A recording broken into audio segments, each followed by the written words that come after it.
મારું નામ વણકર નિમિષા જીતેન્દ્રભાઈ છે। હું અમરોલીના તાળવાડી વિસ્તારમાં રહું છું।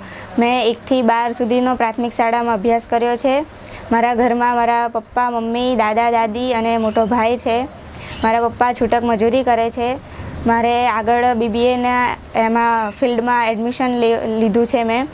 તે મને જાણકારી હતી કે અનુસૂચિત જાતિને આ રીતેનો લાભ મળે છે, તો મેં એ થોડી પ્રોસેસ મેં જોયું। એ પછી સમાજ કલ્યાણમાંથી જઈને મેં પૂરા બધા આપ્યા અને ત્યાંથી મેં 4 દિવસની અંદર જ એ લાભ મેં મેળવી લીધો, જેથી મારું સરળતાથી અમરોલીની કોલેજમાં સરળતાથી એડમિશન થઈ ગયું અને સરળતાથી એડમિશન થઈ ગયું। એ માટે હવે હું સરકારનો આભાર માનવા માગું છું કે જે એમને અમારા માટે આ બધી યોજનાઓને લાભ કાઢ્યા છે, જેથી અમે સરળતાથી અમે ભણી શકીએ છીએ અને અમારા જે સપનાઓ છે એ પૂરા કરી શકીએ છીએ। પોસ્ટ મેટ્રિક શિષ્યવૃત્તિ ફ્રીશિપ કાર્ડ યોજનાની મને પહેલેથી જાણકારી હતી, જે મેં સમાજ કલ્યાણમાં જઈને જરૂરી દસ્તાવેજો પુરાવો જમા કરાવ્યા, જેથી મને ફક્ત 4 દિવસની અંદર જ આ યોજનાનો લાભ મળી ગયો છે।